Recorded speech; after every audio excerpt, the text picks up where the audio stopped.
Dokter Diah Adiaksanti, spesialis paru. Jadi gimana nih aktivitas setelah pandemi Covid melanda nih? Kalau kemarin kan sibuk banget ya Bu ya. Nah sekarang apa saja sih yang dilakukan Ibu? Masih sibuk juga sih. Oh masih sibuk, tapi beda ya sibuknya Bu ya? Sibuknya beda ya.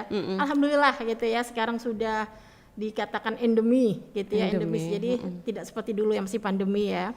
Jadi aktivitasnya karena sudah tidak pandemi lagi ya, otomatis beberapa program-program kami gitu ya, yang tadinya sempat terabaikan atau sebetulnya sih bukan tidak dikerjakan tapi tidak mampu dilaksanakan gitu ya, sehingga akhirnya mulai lagi ya. Salah satunya ini upaya berhenti merokok. Wih, jadi kita bahas rokok nih hari ini Bu ya. Rokok boleh lah. Gitu. Jadi kita akan bahas rokok di Ngobras ya, ngobrol sampai ala salimah bersama Dokter Diah Adiaksanti, spesialis paru. Aduh, jadi belibet ini Bu. Lama nggak di sini. Ya, alhamdulillah kita kesempatan kedua nih ngobrol sama Dokter Diah ya. Ya. Jadi sebenarnya Bu, kalau kita melihat nih sekarang ini kan banyak banget ya iklan rokok itu, aduh, hai di mana-mana ya, luar biasa. Dan itu alam bawah sadar anak-anak juga, rokok itu udah biasa gitu, dan bahkan perokok aktif sekarang anak-anak remaja itu sudah mengalami peningkatan gitu. Sebenarnya apa sih Bu bahaya merokok itu? Kan kita taunya cuma dari iklan rokok malah ya, tapi ya itu kayaknya nggak ngefek deh. Nah sekarang dari dokter spesialis paru ini ya. Baik. Jadi satu batang rokok aja, satu batang nih ya, itu di dalamnya itu ada 4.000 sebetulnya zat kimia. Banyak banget ya, cuma satu batang, belum nyalain itu ya, baru naruh aja gitu ya.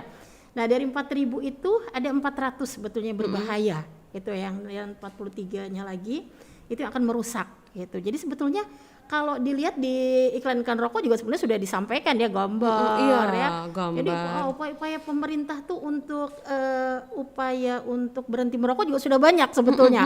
Menaikkan cukai misalnya gitu ya, dengan iklan-iklan gitu ya. Tetapi kalau kita lihat jumlahnya ya tetap saja gitu ya, masih kayaknya banyak, ngefek deh ya. Dan kalau saya mungkin melihatnya lebih di penyakit paru karena rokok ya. Penyakit paru karena rokoknya itu ya semakin ada, semakin banyak saja, terutama setelah pandemi. Jadi yang saya bilang tadi ada beberapa mungkin program yang tidak bisa kita kerjakan ya, seperti misalnya mengukur volume paru ya. Di zaman pandemi nggak boleh karena harus buka mulut ya, harus buka mulut, semua orang pakai masker, bisa kita suruh buka gitu ya. Nah itu ternyata setelah pandemi berakhir, berkurang ya sedikit, kita mulai melaksanakan itu, yang pada akhirnya banyak ketemu gitu ya hal-hal yang seperti itu, terutama memang pada klien, kalau kami menyebutnya klien ya, bukan pasien gitu ya, karena bukan pasien ya. Pada klien yang mau berhenti merokok ya kami lakukan uji fungsi paru, dan ternyata memang hasilnya juga kurang baik gitu, seperti itu ya. Jadi bahayanya banyak sekali nih Bu ya. Bahaya sebenarnya banyak sekali. Satu batang rokok yang belum diapa-apain aja sudah bahaya banget. Nah ketika sudah dihisap gitu ya, itu ada yang kemudian nanti kan keluarlah namanya gas CO ya, karbon monoksida. Nah itu bisa kita ukur. Jadi pada klien yang ingin berhenti merokok itu sebetulnya bisa diukur berapa sih CO analyzer namanya gitu ya, diukur. Kemudian anaknya atau istrinya atau keluarga yang terdekat yang terpajan dengan asap rokok itu kita ukur juga gitu, sehingga kita bisa melihat sebetulnya apakah memang mudah ya, dia motivasi dia ya, untuk motivasi untuk berhenti merokok ini mudah atau sulit, itu bisa diukur. Banyak pemeriksaan yang kita lakukan ya terkait dengan memang rasanya. Kalau sudah bicara efek rokok udah tahu rata-rata, iya nanti saya begini ya, udah tahu gitu ya. Tapi kita ingin adalah sebuah aksi nyata gitu ya, sebuah implementasi yang nanti ke depannya itu klien itu betul-betul termotivasi dari dirinya untuk berhenti merokok. Tujuannya seperti itu. Gitu.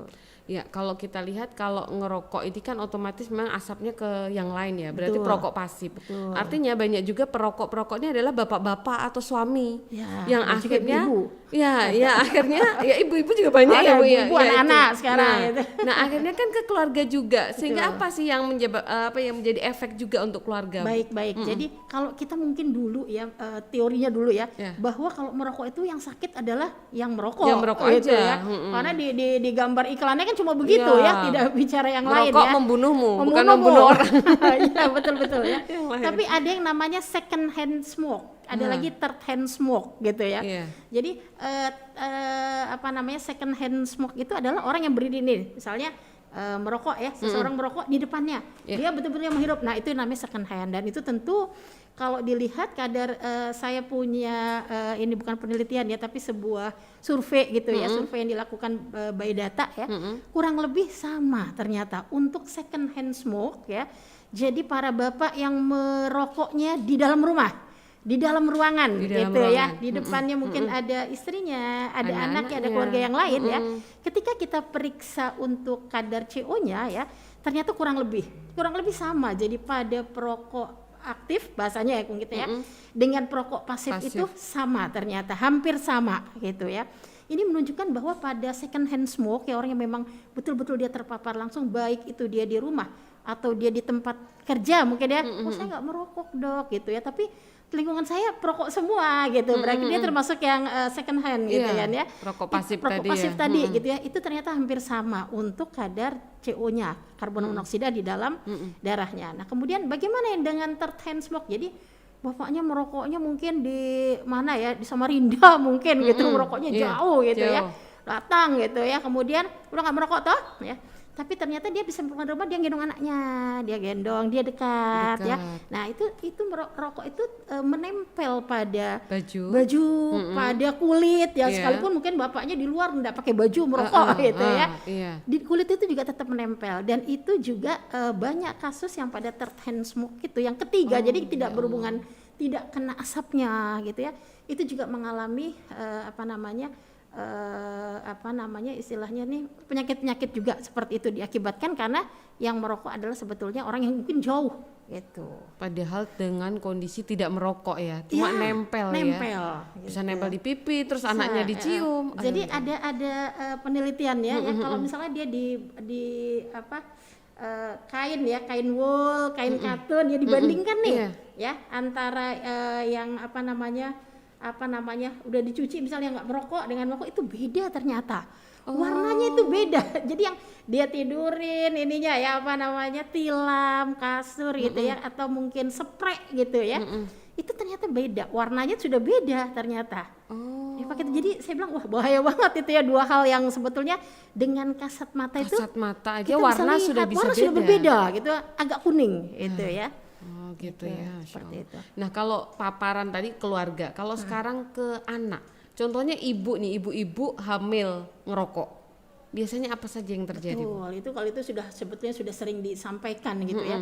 Jadi ketika seorang ibu dalam kondisi hamil ya, dia merokok, tentunya akan berefek terhadap bayinya. Bayinya itu biasanya lahirnya rendah, dengan berat badan rendah, berat badannya kurang. Kenapa bisa seperti itu gitu ya? Yang jelas si ibu kalau kita periksakan kadar CO-nya pasti tinggi, satu. Kalau diukur fungsi parunya pasti rendah, itu sudah pasti. Padahal kan ibunya perokok aktif ya kan, seperti itu. Nah ini akan menyebabkan, sebetulnya ini sebuah sistem ya dalam tubuh ya. Jadi kalau dibilang sulit loh menghentikan rokok, ya sebenarnya iya. Sebetulnya saya pun sebagai seorang nakes juga bukan termasuk orang yang berhasil memiliki klien kemudian semua berhasil ya 100% enggak gitu. Yang gagal juga banyak ya. Sudah berhenti pun berapa bulan kembali lagi gitu ya, karena ada efek adiksi tadi, efek adiksi dan efek withdrawal, dua hal ini ya, dua hal ini yang memang sangat sulit ya. Artinya adalah ketika adiksi itu dia berupaya dia menghisap rokok, kemudian terhirup ya, dihirup, dan kemudian itu akan mempengaruhi di dalam otak ya, itu mempengaruhi, itu yang akan mengeluarkan hormon sebetulnya. Jadi ada reseptor namanya alfa 4 ya, alfa 2B4 ya. Alfa 2B4 itu adalah sebuah reseptor yang berikatan dengan nikotin ya. Ketika dihisap ya, maka dia akan mengeluarkan namanya dopamin. Jadi nyaman gitu ya. Rasa senang, tenang gitu ya. Saya punya kasus ya, ada pasien saya sudah berhasil sebetulnya ya. Dokter, saya setelah tidak merokok saya jadi bego. Kenapa bisa gitu? Jadi bego. Ya? Jadi bego, dia bilang, kenapa bisa kayak gitu? Saya bilang gitu ya. Jadi ide-idenya nggak muncul gitu ya. Nah ini kita harus pahami yang seperti ini ya, sebagai orang awam yang mungkin kita tidak mungkin belum mengerti ya, bukan tidak mengerti ya, atau mungkin sebagai pasangan gitu yang memang belum mengerti, taunya kan pokoknya sudah konsultasi nih gitu ya di klinik berhenti merokok, harusnya selesai dong gitu ya dengan obat misalkan gitu ya, harusnya selesai dari evaluasi. Tapi ternyata memang tidak semudah itu, karena itu tadi ada efek adiksi dari nikotin tadi. Jadi keinginan lagi untuk merokok, dan itu selama 2 jam. Makanya kalau di berhenti merokok nanti kita bahas nanti mungkin ya, bahwa kenapa ada hitungan 2 jam, karena setelah 2 jam dia akan minta tambah lagi, minta di supply lagi ya untuk nikotinnya. Jadi luar biasa sih memang efeknya, karena sebenarnya golongannya golongan nafsa ya kalau saya bilang ya, bukan nafsa. narkotika tapi dia masuk adiksi. Candu ya jadi. Candu, betul. Ya dok, kalau ada yang mengatakan bahwa, itu nanti kita bahas ya, yang mengatakan bahwa perokok pasif ternyata jauh lebih Bahaya.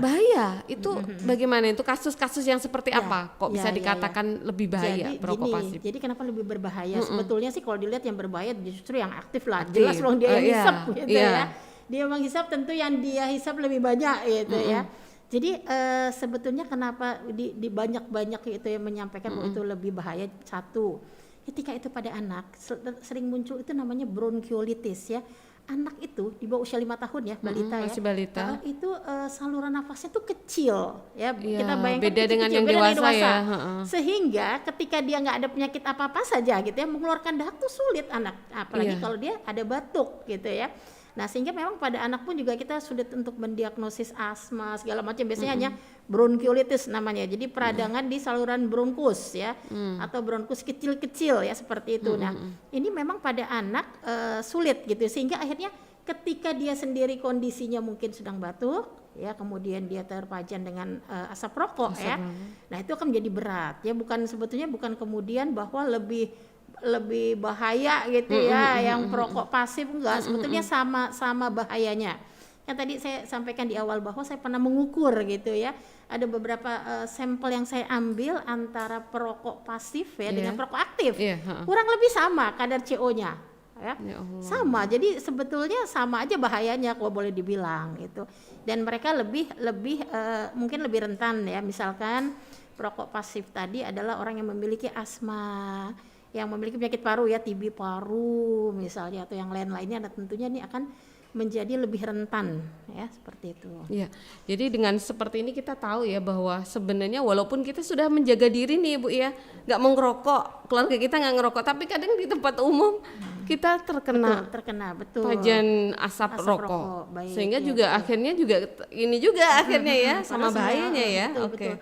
Dan itu memang makanya sebetulnya ada yang namanya KSTR ya, pemerintah kan sudah ya dari Kemenkes ya, kawasan sehat tanpa rokok itu kan banyak gitu ya, dia di masjid ya, di sekolah ya, saya juga melihat beberapa sekolah atau kampus ya sudah banyak gitu ya menerapkan hal tersebut, dan mereka juga mencetak edukator-edukator sebetulnya di sana gitu. Jadi program pemerintah ini sebenarnya luar biasa udah gitu ya, tinggal mungkin kita bersama-sama. Kalau saya berpikir mungkin ada yang belum kita gandeng gitu, ada yang belum kita gandeng gitu. Karena ini harus kerja bersama loh ya, nggak bisa cuma tenaga kesehatan ini. Iya, betul. Tenaga kesehatan nggak mampu rasanya. Iya, seperti aja contohnya gini, kita orang tua mungkin sudah mengedukasi anak-anak kita, tapi anak-anak kita ketika mungkin bergaul di luar, oh kamu nggak ngerokok, nggak jago atau nggak apa gitu ya, nggak laki gitu ya. Nah yang seperti itu kan memang artinya memang semuanya harus bekerja sama ya Bu ya. Nah sekarang apa saja sih yang bisa dilakukan kita sebagai masyarakat, terus juga pemerintah, dan juga mungkin edukator-edukator yang bisa kita lakukan untuk mengedukasi Bu? Betul. Memang sebetulnya sudah diprakarsai ya, di inisiasi Kemenkes sebenarnya sudah, saya juga mengapresiasi ya begitu banyak ya. Jadi memang sebatas penyuluhan sudah kalau kita lihat ya. Dan mungkin kalau pemerintah kota membentuk sebuah perda ya, ada perda gitu ya. Melalui perdanya seperti itu. Kemudian apalagi sih yang bisa kita gandeng gitu ya? Saya lebih fokus nih kepada sebetulnya pasangan kalau saya lihat, karena kan pasangan ini ya, terkecil sudah suami istri gitu ya, bukan mengabaikan jomblo bukan gitu, tapi maksudnya nanti mungkin ada sesi khusus jomblo ya nanti ya dibikin gitu ya. Jadi kalau pasangan ini kan ibaratnya yang memang bisa dibilang waktunya lebih banyak di situ gitu ya, yang mungkin lebih mudah melihat bagaimana sih anaknya batuk-batuk misalnya gitu ya, istrinya jadi bengek misal begitu gitu ya, sehingga kita berupaya ya, kalau dari Salimah ini mungkin ya berupaya untuk menggandeng pasangan tadi gitu ya, untuk juga bisa membantu para konselor, itu penting banget. Jadi mereka bisa ikut ya bekerja sama dengan para konselor ya, para nakes ini yang sebagai konselor, sebagai edukator, dan saya yakin bisa karena sebetulnya tidak sulit kok ya. Tidak sulit sebetulnya ketika kita mau bersama-sama gitu ya. Jadi nanti kedepannya ini ada salah satu unit yang bisa untuk berhenti merokok gitu, Bu? Ada, memang ada. Jadi kalau dari Kemenkes sebetulnya kan memang sudah lama ya untuk digarap ya. Iya. Ya kalau Balikpapan yang secara khusus belum ada memang yang secara khusus bahwa oh saya mau berhenti merokok, saya kemana ya? Itu Ya, belum. kan bingung juga betul. Bu. Kadang kan orang cuma lihat motivasinya selesai udah buyar juga gitu. Iya betul. Jadi memang kalau layanan ini via telepon juga udah ada sebetulnya ininya ya. Ada outletnya ada di Kemenkes punya ada gitu ya. Nah cuma beberapa klien gitu yang saya minta udah ini deh gitu ya buat supaya nggak ke saya terus gitu ya. Ya tapinya nggak ini gitu, maksudnya nggak kurang edukasi, mungkin konselingnya kurang pas gitu, mungkin karena nggak berhadapan kan by phone ya. Betul, seperti itu ya, tetap berbeda ya kan ketika kita berhadapan gitu ya. Nah sehingga memang pertama kalau menurut saya ya, Balikpapan ini sebagai kota industri ya, ada baiknya itu memang dibuat secara ini ya untuk istilahnya yang diunggulkan. Saya berharap sih sebetulnya ketika ada klinik berhenti merokok itu bahkan kita menggandeng OPD lain di Pemkot, itu kan banyak ya. Dan saya memang mengapresiasi ada beberapa institusi ya, tidak semua ya. Itu ketika mereka mau maju ngambil beasiswa misalnya itu harus ada gitu ya. Ada syaratnya, sebuah mempersyaratkan, tapi nggak semua gitu sih, ya. Nah, semua jadi dia mensyaratkan bahwa tidak merokok seperti itu, dan itu bagus sebetulnya, sangat baik ya. Nah kedepannya tentu memang kalau harapan kami tentunya bekerja sama, kita saling bergandeng ya. Karena kan sebenarnya teorinya kalau kata saya 1 tambah 1 nggak 2, 1 tambah 1 1000 gitu. Jadi kalau ada bekerja sama itu justru kita lebih banyak menggaungkan gitu ya. Lebih banyak yang bisa kita kerjakan gitu ya, seperti itu dengan menggandeng banyak ya. Entah itu sebuah komunitas gitu ya, entah itu sebuah organisasi sosial ya, organisasi massa, yayasan gitu ya. Kita menggandeng, insya Allah dengan kita menggandeng itu maka akan lebih banyak outcome yang kita dapatkan ya, akan lebih baik gitu. Dan harapan saya tentunya ketika misalnya udah ada nih klinik berhenti merokok, oh sudah kliennya segini itu kita harus publish. Menurut saya itu sangat bagus kita publish ya. Kita publish dalam bentuk misalkan di ini boleh ketika misalkan Coffee Morning misalnya di Pemkot. Oh ini loh ternyata ada klinik, ada klinik gitu ya. Terus ternyata ini sudah dilakukan implementasi tentang berhenti merokok. Ternyata hasilnya begini loh. Nah itu kan akan membuat orang jujur sebetulnya dia tertarik gitu. Jujur setiap orang ketika ditanya mau berhenti, mau gitu. Alasannya apa saya tanya gitu ya. Sekarang susah untuk ekonomi gitu ya. Dia seperti itu ya. Kalau sakit sudah jelas ya, kalau yang sakit pasti mereka akan berhenti dengan sendirinya ya. Tapi untuk hal-hal lain ya, motivasi misalnya kasihan anak gitu, itu ada yang seperti itu ya. Kemudian nggak sanggup lagi membeli gitu ya karena cukai mahal gitu ya, itu ada juga gitu ya. Atau mungkin buat beli beras saja deh misalnya, itu ada juga. Jadi alasannya itu beragam ya sebenarnya. Beragam sebetulnya, dan itu motivasi itu yang kalaupun belum ada, itu adalah tugas dari konselor untuk memunculkan. Nah, dan saya yakin kalau konselor tuh nggak harus yang selalu backgroundnya nakes, enggak gitu ya. Kan ternyata tuh bisa dari orang biasa bisa ya. Bisa, konselor tuh harusnya bisa dari orang biasa. Buktinya di guru bisa gitu ya, jangan konselor ya kan, guru di sekolah, di kampus ya. Itu sudah ada gitu ya, seperti itu ya, bergandeng ya, harapannya begitu mungkin. Ini kliniknya sudah ada Bu Dokter? Klinik, jadi sebenarnya klinik berhenti merokok itu sudah ada. Di mana? Memang di RSUD Beriman Balikpapan ya. Sudah ada di RSUD Beriman ya. Betul. Tetapi memang kalau untuk kita launchingkan itu belum ya. Iya. Jadi sejauh ini saya membuka pendaftarannya, ada pendaftaran karena memang kan sekali ketemu tuh bisa sejam 30 menit ya paling. Itu untuk konseling doang.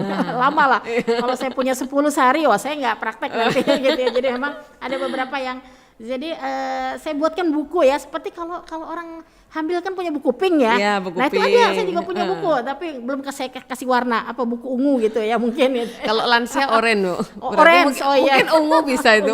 Kayak Salimah. Oh, iya. Ya jadi seperti itu. Jadi ada buku gitu Ada ya. buku. Yang pasien ini kita berikan klien, klien ini kita kasih ini. Jadi pendaftaran tuh ada pendaftaran ya. Ditanya, rata-rata sih ditanya ke poli paru karena kebanyakan yang merokok di situ Iya, ya. Poli betul. lain agak diabaikan gitu ya. Mau ikut program, nah ditanya situ, mau misalnya, sudah catat situ. Nah itu disuruh mengisi, jadi memang ada kalau yang dewasa, yang melek teknologi kan WA ngerti ya, Iya. isi deh ininya untuk Google pendaftarnya, Form-nya, Google Form-nya. macam-macam. Benar ada Google Form, diisi ya. Saya baru punya 50 sih, ini belum saya share juga ininya gitu hasilnya. 50 klien. Oh, 50 banyak. klien. Sudah, alhamdulillah. 50 klien. Belum saya lihat juga ininya ya, keberhasilannya atau apanya ya. Nah kemudian mereka mengisi Google Form, sudah kan data sekilas saya punya gitu ya. Nah kemudian datang kan ketemu saya, baru mulailah kita menjelaskan dulu gitu ya. Iya. Kenapa mau berhenti merokok, motivasinya apa, kemudian alasannya apa ya seperti itu. Kemudian itu pentingnya memang menanyakan. Jadi tanyakan telaah gitu ya. Kemudian tindak lanjut ya, dari nasihati ya. Kemudian sama ya tindak lanjut tadi yang keempat itu tadi ya.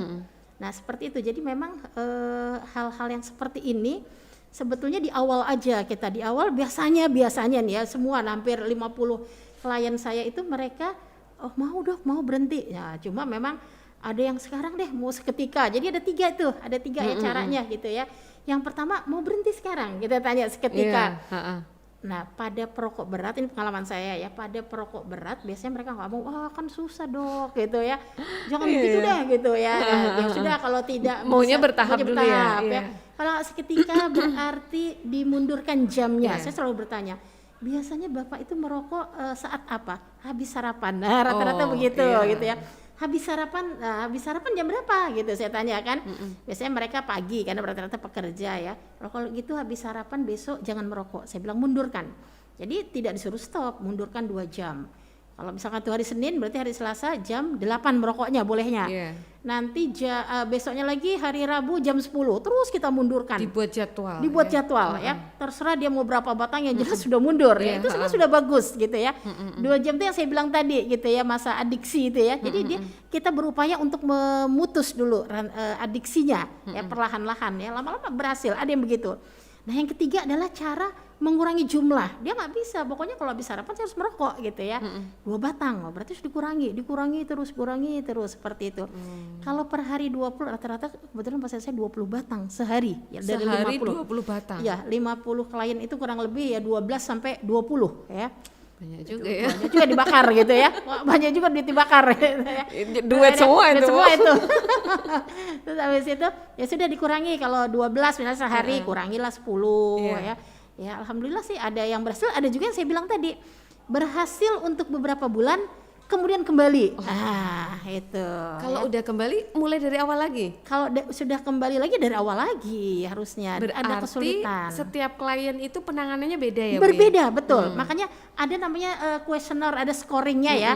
Skor Horn itu dilihat ya, sama skor Fagerstorm itu dua itu dilihat. Apa itu, Bu? Ya jadi kalau kita melihat itu kemampuan apakah dia itu punya motivasinya kuat atau tidak. Itu dari bisa dilihat. motivasi dulu. Dari motivasi lihat dulu. Kalau bisa bagus berarti dia bisa ngikuti gitu ya. Kalau nggak punya motivasi nggak usah diikutan, percuma. Pak punya keinginan berhenti merokok? Belum. Ya nggak usah nanti aja. Besok-besok aja ketemunya lagi gitu ya. Jadi emang yang punya motivasi yang kuat yang bisa kita ikutkan dalam program tersebut gitu ya. Kemudian itu tadi ya, jadi dihitung juga, dinilai juga kadar CO-nya. Itu emang ada alatnya gitu? Ada alatnya, gitu. Alatnya sederhana, cuma suruh niup aja nanti kelihatan di situ. Nah, makanya kenapa saya kepingin menyertakan ini ya pendamping ya. Karena dari 50 orang tadi yang pendamping itu kan kalau salah ada 30 ya. Saya punya punya sampel ya. 30 pendamping, yang 20 jomblo. Jomblo dalam arti nggak ada pendamping ya. Gitu. Hasilnya lebih bagus yang pendamping.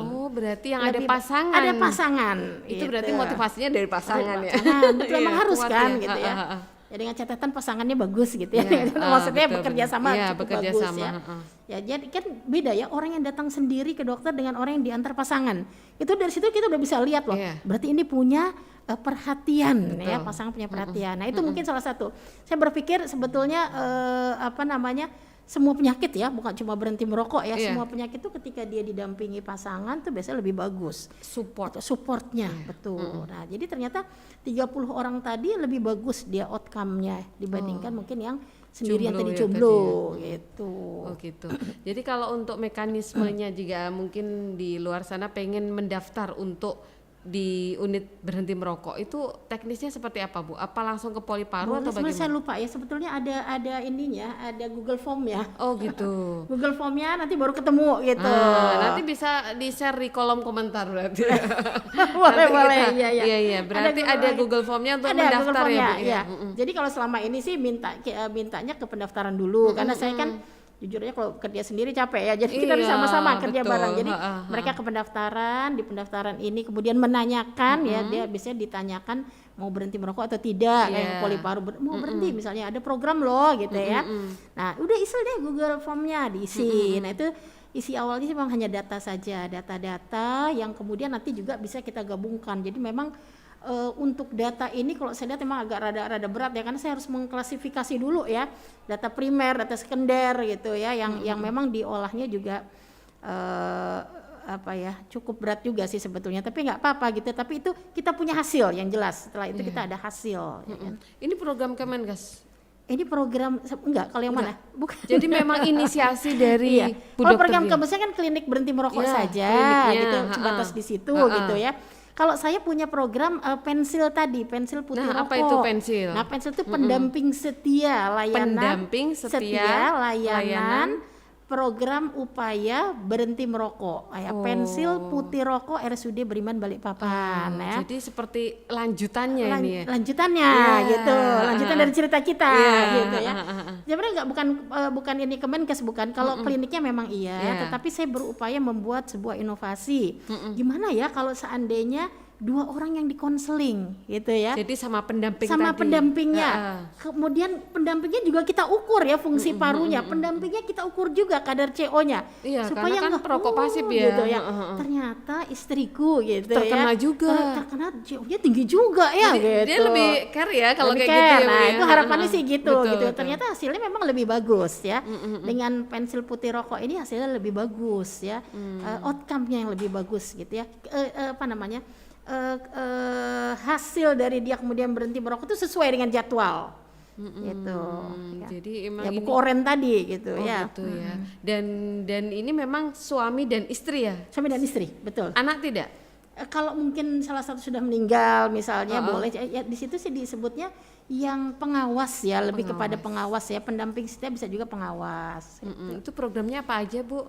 Yang dikerjakan. Pensil putih itu, Jadi ha-ha. itu tadi ya kita melihat konseling ya. Pertama itu kan Konseling. konseling itu kita menanyakan segala macam, kemudian evaluasi ya. Jadi memang di buku orange itu tadi gitu ya. Itu kan per hari ada timetable-nya ya, timetable ya kita melihat ya. Hari pertama misalkan ditulis di situ apa sih yang harus dikerjakan gitu ya.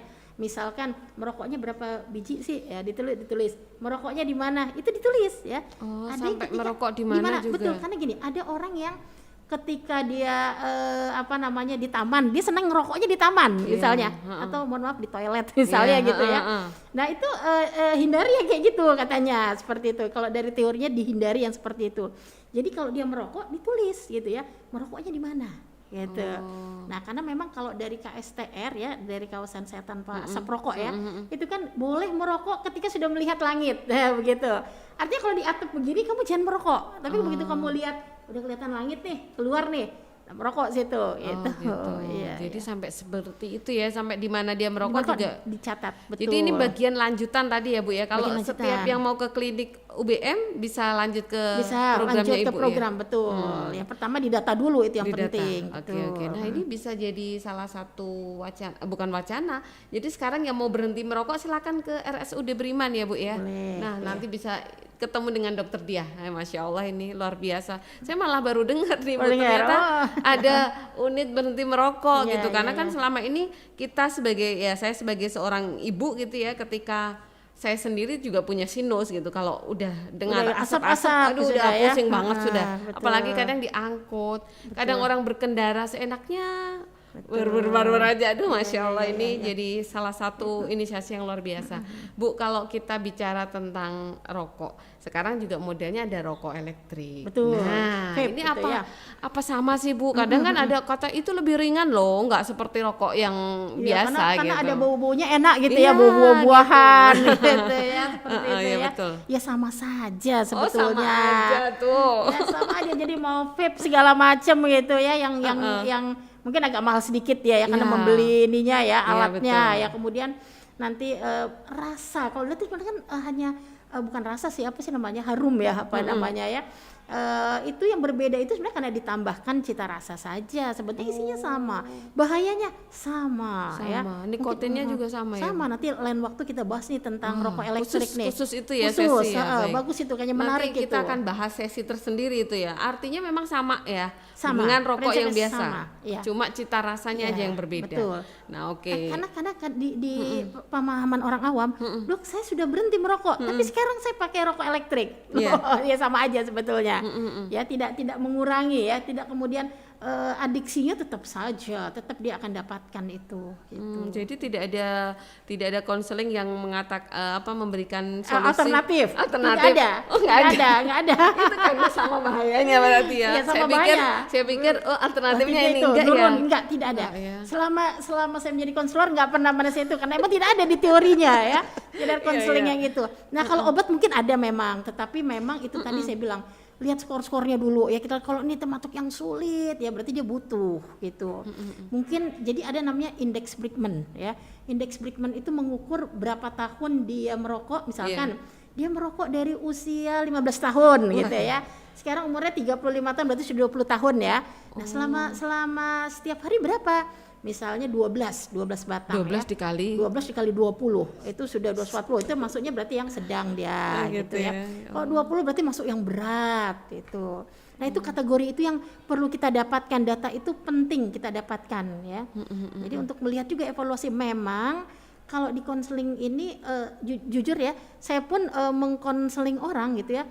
Sebenarnya harusnya 2 minggu aja kalau gitu, 2 minggu harusnya udah selesai gitu ya. Tapi enggak bisa, kalau 2 minggu itu juga sulit buat saya. itu karena apa? Itu tadi ya, pertama mungkin frekuensi pertemuan tidak intens gitu ya. Artinya tidak Iya bisa sih, yang mungkin betul. 2 hari sekali, 3 hari sekali gitu ya. Terbatas waktunya Batas juga. waktunya. Jadi datang ke saya udah 2 minggu kemudian gitu ya, belum selesai Iya, gitu ya. Nah, ini hal yang seperti ini sebetulnya emang di awal betul-betul kita menggandeng tadi pensil tadi, pasangan tuh Menggandeng bisa pasangan. betul pasangan. Iya. Sama saya berharap mungkin komunitas ya. Jadi ketika kita punya komunitas, si pasangan tadi juga bisa di ini ya, di apa ya, untuk komunitas kampanye anti rokok ya, itu bisa diikut sertakan. Kalau saya berharap begitu. Nah, ini Salimah sudah memfasilitasi nih Salimah ya. sudah Iya. memfasilitasi untuk ini ya. Ya mudah-mudahan. Jadi apa saja yang dokter temukan ketika menghadapi klien itu yang paling sulit berhenti merokok itu karena apa? Ya, jadi banyak faktor kalau dilihat Iya. ya. Tadi yang pertama, dia jadi ya seorang yang mungkin pekerjaannya gitu ya adalah berpikir membuat program gitu ya. Perlu ide-ide. Perlu ide-ide gitu ya. Dia sampai akhirnya enggak deh, kalau gitu saya dibilang bego gitu ya, dia bilang ya. Saya dibilang bungoli sama teman-teman sekantor saya, kan saya jadi nggak enak Dok katanya gitu ya. Gitu. Akhirnya dia kembali merokok, itu satu ya. Kemudian yang kedua adalah pasien yang sebenarnya sakit gitu ya. Dia sakit, ya sudah tobat lah ibaratnya, saya berhenti Dok. Banyak yang kayak gitu. Entah itu penyakitnya paru atau yang lainnya, tapi dia berhenti. Begitu sembuh, contoh TB paru ya. TB paru kan cukup 6 bulan ya, 6 Iya, bulan selesai ya. 6 bulan. Habis itu dia merokok lagi. Oh, Ada yang kayak setelah begitu. selesai dia merokok lagi. Nggak gitu tobat ya. berarti. Nah, berarti kan ada yang salah ya. Kok dia bisa ya 6 bulan itu tidak merokok gitu ya. Ya kan berarti kan kok nggak ada adiksinya gitu ya. Nah, itulah. Makanya saya bilang tidak semudah, sebenarnya tidak mudah juga ya membuat orang tuh betul-betul dia berhenti merokok gitu ya. Jadi banyak faktor, meskipun sakit mungkin pas sakit iya gitu, tapi ketika dia udah melewati masa sakitnya, udah sembuh dia merokok kembali, itu ada kayak gitu. Ya Allah, ya dok, jadi luar biasa ini, saya jadi tercengang-cengang sampai ada yang sampai sesulit itu ternyata ya. Sulit memang. Nah, dokter sendiri pernah nggak ngalami atau menangani pasien yang dengan kategori yang efek rokoknya itu sangat berat? Kira-kira apa itu? Banyak. Banyak yang sangat berat tuh banyak, tapi biasanya sudah ada penyakit biasanya, karena berarti jadi sudah gini, ada penyakit betul. bawaan gitu? Bukan penyakit bawaan, jadi Apa? penyakit akibat rokok itu. Jadi kalau orang ini pengalaman saya ya selama menjadi dokter paru ya, kalau umurnya masih 40 gitu ya, nggak, dia biasa aja dia akan berhenti merokok 40, 45 dia santai aja merokok, saya nggak ada keluhan apa-apa. Tapi lihat ketika dia udah stop nih, misalkan dia berhenti, saya mau berhenti merokok dok di usia 40 misalnya, nanti di usia pertengahan ya, makanya dibilang tadi di usia pertengahan banyak kematian ya karena itu ya, baru dia muncul usia 56, kalau saya pakai target itu 56 ya. Di usia 56 barulah dia muncul, loh dok saya ini berhenti merokok kok jadi batuk-batuk, saya berhenti merokok kok jadi itu. Sebetulnya itu dulu itu dia bertanam, sekarang panennya. Nah begitu panennya, panen penyakit. Nah itu kalau udah seperti itu ya mohon maaf berat ya. Jadi saya pernah ada punya pasien umurnya 80 tahun. Ya gua 80 sudah tahun. sepuh banget sepuh ya. ya. Bapak merokok? Saya tanya, enggak saya enggak merokok. Saya coba kan untuk mengukur volume paru. Luar biasa, 80 tahun ya. Sangat tinggi gitu ya. Nah, umur yang 55 yang merokok saya bilang enggak bisa. Gitu. Jadi memang Masya Allah gitu ya kalau kita lihat ya. Jadi orang yang enggak merokok umurnya 80 gitu ya. Itu fungsi parunya bagus. Tetap bagus. Walaupun umur 80 tahun. Iya, tapi enggak menggeh-menggeh. enggak ngos-ngosan gitu ya. Itu, dan itu sudah banyak yang seperti itu. Nah, cuma memang ya kenapa kita artinya gini, ketika sudah mengedukasi atau pasien gitu ya, pasien berupaya untuk berhenti merokok di usia 50 ke atas, sebetulnya sudah terlambat sebetulnya gitu, meskipun tidak ada kata terlambat ya. Tapi biasanya sebentar lagi akan muncul yang namanya PPOK, itu paling apa sering itu, penyakit paru obstruksi kronik. Kalau saya membahasakan pasien bahasainnya asma karena rokok, saya membahasakan itu karena kan mengi, sesek, tapi diakibatkan karena rokok bukan karena asma gitu. Dan memang berbeda gitu yang seperti itu. Ini yang biasanya memang di usia 55-56 ya saya mendapatkan kasus itu, kalau masih di 50 dia nggak akan mau berhenti karena belum ada efeknya di dia, belum ada gitu. Gitu. Jadi PPOK itu memang muncul di usia-usia seperti itu ya, 55-56 ke atas gitu. Terus nanti orang bilang mending saya nggak usah berhenti Merokok merokok, terus. ngerokok aja terus kayak gitu, gimana dok? Banyak yang begitu, punya pikiran kayak gitu. Betul itu. Iya. Apa gunanya Iya, gitu saya ya. berhenti merokok toh tetap Terus sakit gitu. Iya. ya. Gimana ini Dengan dok? pilihan Iya. ya kalau kayak gitu ya. Iya. Ya setidaknya paling tidak ketika dia berhenti di situ, kemudian mendapatkan pengobatan, ada pengobatannya juga. Oh, bukan ada kemudian pengobatannya ada juga. PPOK tuh ada pengobatannya. Jadi pada orang yang merokok, dia fungsi parunya tiap tahun menurun tuh lebih cepat. Jadi kalau misalnya dia di sini ya, dia menurun tuh cepat banget. Drastis turunnya. Nah, kalau pada orang dosen tadi 80 tahun pasien saya, dia begini, turun tapi begini Tapi, aja ya, landai selandai. gitu.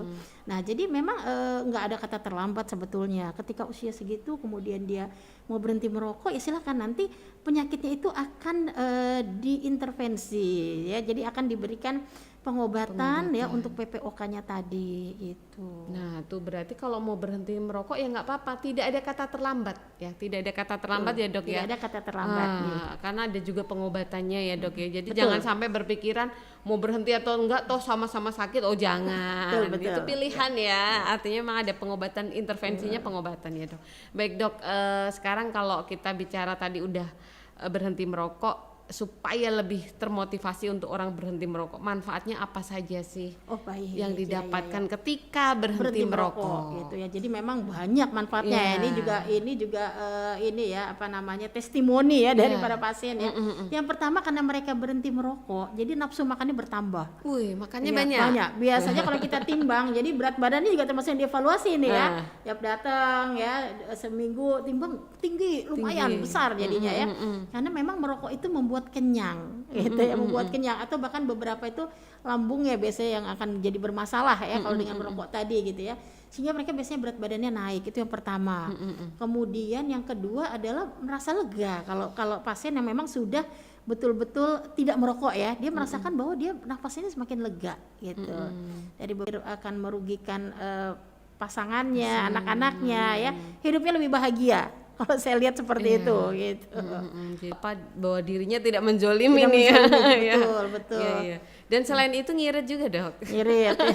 Tapi kalau kita bicaranya ngirit nggak kena itu. Saya Oh sudah nggak berapa kena? kali gitu Gimana ya. gitu? Nggak kena. Gimana kok nggak bisa? Ya saya bilang coba ditabung ya, itu nggak kena. Kalau konselor katanya nggak boleh ngomong gitu. Oh, gitu. Konselor kadang suka ngitung, coba sehari 20 batang berapa dikalikan sebulan. Wah sudah bisa beli motor atau menyicil motor gitu. Gitu. Ah nggak juga katanya begitu. Karena nafsu makannya bertambah mungkin Bertambah. ya. Jadi setidaknya untuk beli beras kan Beli dok. beras, misalnya. betul, Tapi konselor nggak boleh ngomong itu ya. Nggak boleh, karena biasanya nggak kena juga, nggak kena gitu di ya. pasien. Berapa Lebih kali saya bilang, kepada ke kesehatannya. lebih kepada kesehatan. Oke. Ya. Baik kalau gitu tadi dari kesimpulan dari yang atas sampai ke bawah dok. Jadi tip-tip untuk berhenti merokok ini apa saja? Ya, tipsnya yang pertama tentu adalah motivasi diri dulu. Motivasi diri, ya. ya. Bahwa saya mau berhenti. Nah, motivasi berhentinya itu apa? Itu yang harus kuat, gitu ya. Saya mau lebih sehat, saya mau istri dan anak-anak saya lebih baik gitu ya. Saya mau begini, pokoknya begitulah istilahnya. Motivasi ini yang pertama harus ditumbuhkan ya. Ketika nggak punya motivasi nggak perlu ke saya gitu ya, nggak ada gunanya gitu ya. Ini pertama adalah motivasi, itu paling penting banget ya. Kemudian yang kedua tentunya adalah tetap semangat ya kalau seperti ini ya. Artinya gini, motivasinya tinggi gitu ya. Tapi dalam perjalanan kan biasanya banyak godaan ya. Betul. Nggak mungkin lah dalam perjalanannya dia nggak diganggu teman-temannya gitu ya. Nggak asik loh gitu misalnya gitu ya. Pasti akan hal-hal seperti itu. Nah, yang seperti itu tentunya gitu ya punya keyakinan lah bahwa saya bisa gitu ya. Yang di awal memang motivasi harus tinggi. Kemudian dalam perjalanannya saya pasti bisa berhenti. Itu harus selain apapun godaannya. dari 50 sampel tadi ya klien ya. Itu kalau motivasi jangan satu deh.